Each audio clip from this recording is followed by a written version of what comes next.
Hello dear students, welcome back to my channel physics SPC. Electrostatics का एक question.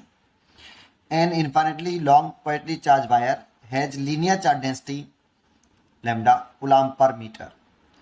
N electron is revolving around the wire as its centre, मतलब wire पर ही centre है circular loop का, with constant speed in a plane circular plane perpendicular the wire. Deduce the expression for kinetic energy of electron. Plot the graph of kinetic energy as a function of charge density lambda. Solution.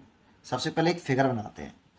तो figure बनाने के लिए जैसा question कह रहा है वैसे figure बनाना है। एक इन्फाइनेटली लॉन्ग पॉइंटली चार्ज वायर बनाइए सबसे पहले। तो एक infinity long positively charge wire बना लिया। इन्फाइनेट लॉन्ग है और पॉजिटिवली चार्ज वायर है। इसकी लीनियर चार्ज डेंसिटी है चार्ज पर लैम्डा कूलम्ब पर metre. That means 1 metre length का चार्ज है ये, ठीक है। और एक इलेक्ट्रॉन है, मान लो आर रेडियस गिवन नहीं है, आर लेट किया है मैंने, यहाँ पर एक इलेक्ट्रॉन है, ये इस सर्कुलर पाथ पर इस तरह से ट्रेवल कर रहा है कि उसका जो सेंटर है वो वायर पर लाई कर रहा है और सर्कुलर लूप का जो प्लेन है उसके ये वायर परपेंडिकुलर है। तो सर्कुलर लूप के प्लेन के वायर परपेंडिकुलर है। तो इस तरह से मैंने ये एक हॉरिजॉन्टल सर्कल बना लिया भाई, एक ये हॉरिजॉन्टल ऐसे सर्कुलर लूप बना लिया और इसकी स्पीड कांस्टेंट है, वो लेट कर ली मैंने, भी गिवन नहीं है, ठीक है। अच्छा, और कह रहा है deduce the expression of kinetic energy of electron. तो जानते हो, जैसा कि हम जानते हैं कि कोई भी पार्टिकल विदाउट सेंट्रीपिटल फोर्स के सर्कुलर पाथ पर रिपल नहीं कर सकता। तो ये वाला पार्टिकल पर कौन सा फोर्स है जो इस इलेक्ट्रॉन को सर्कुलर पाथ पर रिवॉल्व करने के लिए सेंट्रीपिटल फोर्स प्रोवाइड करा रहा है? क्योंकि सेंट्रीपिटल फोर्स तो कोई फोर्स होता ही नहीं है। जो भी फोर्स सर्कुलर पाथ के सेंटर की तरफ लगता है उसी को हम सेंट्रीपिटल फोर्स कहते हैं। तो ऐसा कौन सा फोर्स है जो इस इलेक्ट्रॉन को सर्कुलर पाथ पर रिवॉल्व करने के लिए सेंट्रीपिटल फोर्स प्रोवाइड कराएगा, वो हमें देखना पड़ेगा। तो जैसे जानते हैं कि देखो, ये एक नेगेटिव चार्ज पार्टिकल है। क्या इस चार्ज पार्टिकल पर कोई फोर्स लग रहा है? तो किसी भी चार्ज पार्टिकल पर फोर्स तब लगता है जब वो दूसरे चार्ज के इलेक्ट्रिक फील्ड में हो। तो देखो, ये चार्ज पार्टिकल इस वायर के इलेक्ट्रिक फील्ड में है, तो ये फोर्स एक्सपीरियंस करेगा। और कोई भी चार्ज पार्टिकल सेल्फ के इलेक्ट्रिक फील्ड की वजह से फोर्स एक्सपीरियंस नहीं करता है। अब वायर क्या इलेक्ट्रिक फील्ड में है, तो वायर की वजह से फोर्स एक्सपीरियंस करेगा। तो कूलम्ब लॉ तो लगा नहीं सकते क्योंकि ये पॉइंट चार्ज नहीं है, ये तो पॉइंट चार्ज है लेकिन ये नहीं है। तो फिर कैसे करें?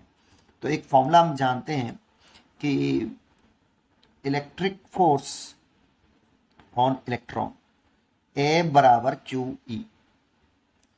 यहां पे ये जो चार्ज है, यहां पे कौन सा चार्ज आता है जिस पर फोर्स लग रहा है?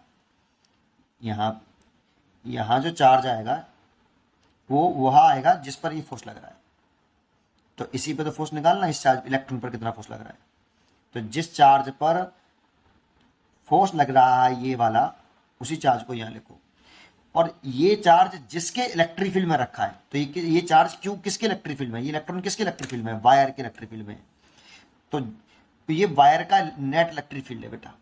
इस पॉइंट पर रखा है, तो इस पॉइंट पर electric field due to wire. तो वायर की वजह से इलेक्ट्रिक फील्ड निकालने अगर हम, तो फोर्स निकल आएगा। तो electric field intensity P point मान लें, at point P due to long infinity positive wire E equal to 1/4 pi epsilon naught 2 lambda by R. आप चाहते इसे के ले दे तो के 2k लैम्डा बाई आर, और बहुत से 2 से 2 काट देते हैं तो lambda upon 2 epsilon naught R, है ना, एक ही बात है। इतना इलेक्ट्रिक फील्ड है और ये electric field due to this wire, और यहाँ पे एक ही चार्ज है इसके अलावा। और इस वायर की वजह से जो इलेक्ट्रिक फील्ड की डायरेक्शन होगी, तो इस जगह पर जो इलेक्ट्रिक फील्ड आएगा वो इस तरह से आएगा, पॉइंट चार्ज से अवे और लाइन जॉइनिंग के अलाउंग, लाइन जॉइनिंग नहीं, सीट वायर के परपेंडिकुलर और पॉइंट चार्ज से अवे डायरेक्शन आएगी इलेक्ट्रिक फील्ड की इसकी, और मैग्नीट्यूड हो गया ये। अब इसी इलेक्ट्रिक फील्ड में ये इलेक्ट्रॉन प्लेस है, और जब कोई चार्ज किसी दूसरे के इलेक्ट्रिक फील्ड में प्लेस होता है तो उस पर इतना फोर्स लगता है, F बराबर क्यू ई। यहाँ इलेक्ट्रिक फील्ड इस चार्ज का नहीं है, सेल्फ के चार्ज की वजह से कोई भी पार्टिकल, सेल्फ के इलेक्ट्रिक फील्ड की वजह से कोई भी चार्ज पार्टिकल फोर्स एक्सपीरियंस नहीं करता है। दूसरे के इलेक्ट्रिक फील्ड में होना चाहिए। तो वायर के इलेक्ट्रिक फील्ड में ये चार्ज, तो इलेक्ट्रॉन पे कितना चार्ज है, माइनस का ही, लेकिन ये हम केवल मैग्नीट्यूड लिख रहे हैं इसलिए साइन पुट नहीं करेंगे, इसलिए लिखेंगे केवल ई, और इलेक्ट्रिक फील्ड हो गया 1/4πε0 2 लैम्डा बाई आर। अब ये इलेक्ट्रोस्टैटिक फोर्स हो गया आपका। इस फोर्स की दर्शन निकालें तो देखो, अगर ये चार्ज पार्टिकल नेगेटिव है तो फोर्स ऑलवेज इलेक्ट्रिक फील्ड के अपोजिट डायरेक्शन में लगता है। अगर चार्ज पार्टिकल पॉजिटिव है तो फोर्स इलेक्ट्रिक फील्ड की डायरेक्शन में लगता है। चार्ज पार्टिकल इलेक्ट्रॉन है जो कि नेगेटिव है, इस पे फोर्स जो लगेगा वो इलेक्ट्रिक फील्ड के जस्ट अपोजिट लगेगा, एफ।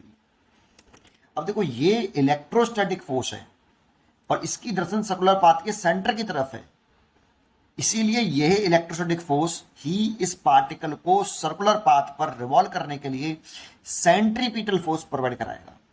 सेंट्रीपिटल फोर्स कोई नया फोर्स नहीं है बेटा कि कोई अलग से फोर्स हो, जो भी फोर्स सर्कुलर पाथ के सेंटर की तरफ लगता है उसी का नाम रख लेते हैं हम सेंट्रीपिटल फोर्स।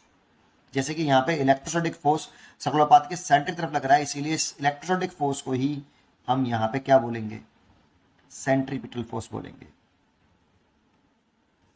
और ये सेंट्रीपिटल फोर्स अगर इलेक्ट्रोस्टैटिक फोर्स है तो इसकी वैल्यू कितनी है, ई 1/4πε0 2 लैम्डा बाई आर। और सेंट्रीपिटल फोर्स का फॉर्मूला होता है मास। ये किसका मास होता है, जो सर्कुलर पाथ पर रिवॉल्व कर रहा है, जो पार्टिकल सर्कुलर पाथ पर रिवॉल्व कर रहा है, तो इलेक्ट्रॉन कर रहा है तो ये इलेक्ट्रॉन का मास है। इलेक्ट्रॉन की स्पीड का स्क्वायर, इलेक्ट्रॉन की स्पीड है, और इलेक्ट्रॉन जिस सर्कुलर पाथ पर रिवॉल्व कर रहा है उस सर्कुलर पाथ की रेडियस जो कि मैंने आर लेट करी है, आर, ठीक है। इसीलिए इस आर से ये आर कैंसिल हो गया। यहाँ से एम बी स्क्वायर की वैल्यू हमारे पास ऑब्टेन हुई, वो हुई 2 से 2 काट सकते हो आप काटना चाहो तो मैं ऐसे देने देता हूँ 2 लैम्डा ई ओवर 4πε0। इतना मास, इलेक्ट्रॉन का मास और इलेक्ट्रॉन की स्पीड का स्क्वायर, इतनी वैल्यू आ गई। So kinetic energy of electron पूछ रहा है हमसे, तो जो कितना होगा, half mass of electron and the speed of the electron का स्क्वायर या वेलोसिटी ऑफ द इलेक्ट्रॉन का स्क्वायर। तो यहाँ पे हाफ, इसकी वैल्यू मैंने निकाल रखी है, ये 2 लैम्डा ई ओवर 4πε0, 2 से 2 कैंसिल हो गया, इसलिए आया लैम्डा ई अपॉन 4πε0। तो काइनेटिक एनर्जी जो आ रही है आपकी, वो आपकी ये रिजल्ट आ गया आंसर। अब देखो ये डिस्टेंस से, रेडियस से इंडिपेंडेंट है, तो kinetic energy of electron is independent of radius, इसीलिए क्वेश्चन में रेडियस गिवन नहीं है यहाँ पर। दूसरा क्वेश्चन पूछ रहा था कि काइनेटिक एनर्जी और लीनियर चार्ज डेंसिटी लैम्डा में ग्राफ बनाइए।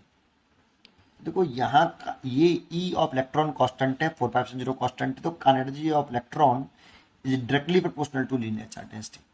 जितनी वायर की लीनियर चार्ज डेंसिटी ज़्यादा होगी, क्या काइनेटिक एनर्जी उतनी ही ज़्यादा होगी, और डायरेक्ट रिलेशन है इसलिए स्ट्रेट लाइन आएगा ग्राफ। रिलेशन कैसा है, डायरेक्ट रिलेशन, तो स्ट्रेट लाइन आ जाएगा। उम्मीद करता हूँ कि आपको ये क्वेश्चन जरूर समझ में आया होगा। पढ़ते रहिए और खुश रहिए। Thank you.